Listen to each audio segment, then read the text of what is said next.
Did you spend time with Billy Beane?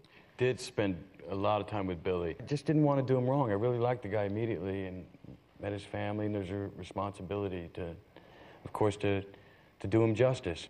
Who directed this movie? Mr. Bennett Miller. Is Mr. Bennett Miller in the house? Mr. Bennett Miller is in the house.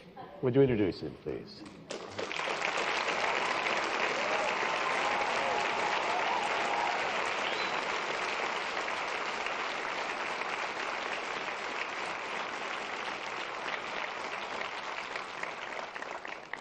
Tell us about working with Brad on this film, please. From our very first meeting, we discussed the Trojan horse approach to making a film in the Hollywood system. I think we both felt like this film provided an opportunity to explore issues and look at something that is unresolved in the world and ourselves.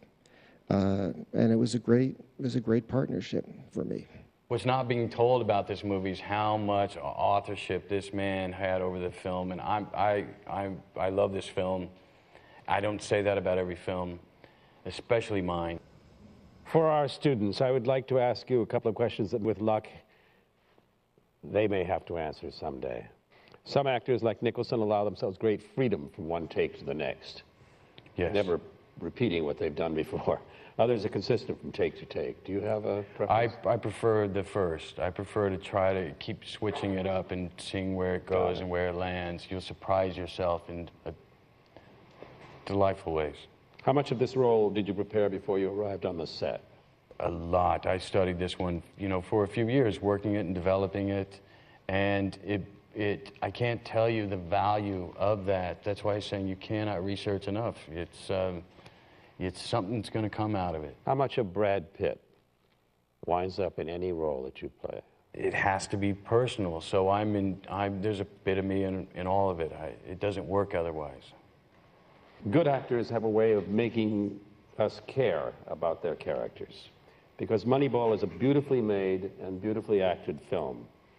We in the audience find ourselves rooting for Billy and this entire team of cast-offs and misfits as they struggle to pull off Billy's miracle.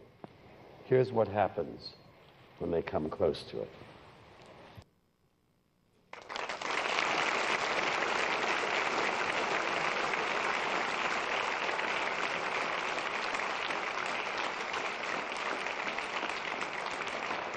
You may have noticed an actor in these scenes. So did the Academy, for the Best Supporting Actor nomination. In this case, the support is prodigious.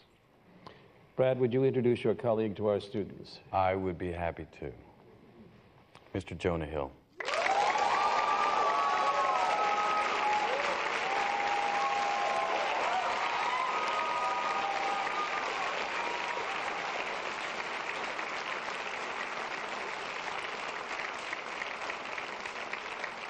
The sabermetric system that drives Billy Beane and the movie seems impenetrable to me. You seem to have mastered it, did you? I tried my best. I'm not currently working for a Major League Baseball team at this moment. No. Thank heaven, we need you where you are. Thank you. Many of the key moments in the film are two-handers, you and Brad. Tell us about working with Brad. It's great. I mean, he's sitting right there. No, obviously, I knew who he was and respected his work. And then once I got to work with him, especially in the capacity that our characters couldn't really function without the other one. What is the Jonah Hill experience, Brad? Well, you're usually on bottom.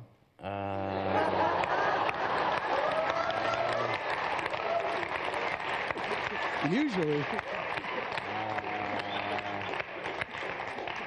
It's messy. It's messy, but it's good. It's good. It's good. Really good. Generally underwater. Generally underwater. I can't say enough about Jonah as well. I mean, he acts like we did him a favor. He's Jonah Hill, for Christ's sake. My stuff doesn't work without Jonah, and maybe that's true the other way. Certainly the way the characters were built, that they completed each other. God. See what that movie did to us. Are you saying I complete you? I'm saying you complete me, Jonah. Thank you. Thank you. I've been waiting a long time for that.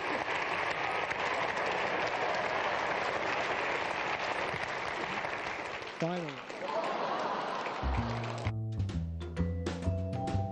At this year's Golden Globes, when you and George Clooney were competing with each other head to head, film to film, he introduced your film and you introduced his. A show of mutual respect that is not normally associated with Hollywood. Was that the foreign press's suggestion, or did the two of you propose it? No, that was us. I mean, so much is being made out of a competition, and I don't even think it exists, really. I have so much respect for this guy. I mean, no one in my generation certainly has given more in front or behind the camera. As you go through these award ceremonies, is it possible that the two of you will wind up voting for each other? I would rather just recuse myself from voting altogether. We begin our classroom session always with the questionnaire that was asked for 26 years in France by Bernard Pivot, who does what I'm doing right now better than I can do it or anybody else can do it. Brad, what is your favorite word? Daddy. What is your least favorite word? I pooped. What turns you on? Exploration, discovery. What turns you off? When someone unequivocally tells me it can't be done. What sound or noise do you love? My baby sleeping at night, the breathing. It's... When you're a parent, you will understand. What sound or noise do you hate? I have this friend for 23 years, and we probably talk almost every day on the phone, and she does this. And it drives me mental. You don't like that sound? I don't like it. I love her. What is your favorite curse word?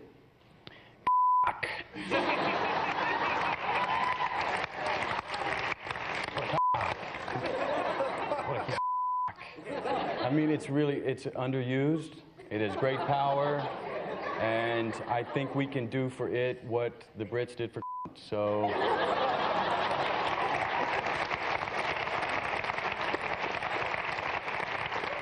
Think about it.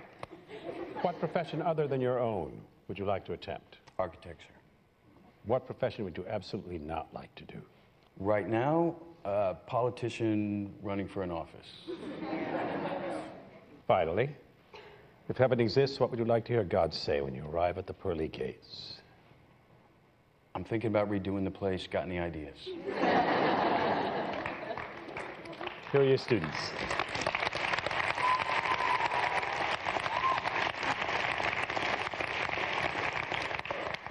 Hi, Brad. How are you? Good. My name's Taylor Place. I'm a second-year actor.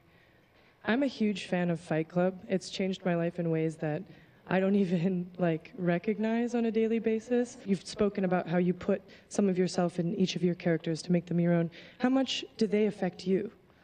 Well, during Tree of Life, my dear friends told me I was an absolute asshole to talk to. I don't think I was. Sure, it affects you. I like the facets that each character adds and makes you think about, and makes you think about it in your own life. And Fight Club, I covered my trailer in porn. Covered. And like one Bruce Lee photo. And then one day they said, Susan Sarandon wanted to come say hi. I said, yeah, great. She came to the trailer and she was with her, I said, come in. She was with her daughter and little Natalie Portman. Anyway, be careful. Hi, Brad. My name's Charles Bryce. I'm a third-year actor. My question is, what is your process, and has it changed from the beginning of your career as opposed to where you are now? And yeah, if you just expand on that. Well, process takes many forms. I can't stress enough, give yourself a break and try anything and everything that feels right to help you get to this or help you access that. And if it doesn't work, discard it. If you get somewhere from it, then keep exploring it. But it gets honed down, it gets tighter and tighter and tighter. I think what we need to be doing is just trying to find truthful moments first, and character will come. Character, I just felt like there's too much pressure on this idea of character. It will come, and you will be surprised how it comes, and it will keep coming, and it's an endless well, and you don't have to worry about it. You trust yourself. Don't pre-plan the scene, because you'll stink it up. You don't have to squeeze everything in every scene. You're gonna do one scene, and you're gonna get some of what you wanted in. You get 3 moments of truth, man, you won. And it's gonna inform the next scene, or the next thing you do, or the next take. But what I find more beneficial is before each take is a direction. Put myself in a situation, like I want to kill this person, I want to jump this person. We're talking about intentions, what we need, what we want at that moment. Just give yourself something different each take and see what happens. All right, thank you so much. Thank you guys for sticking around. And this is interesting to me, really. It makes me...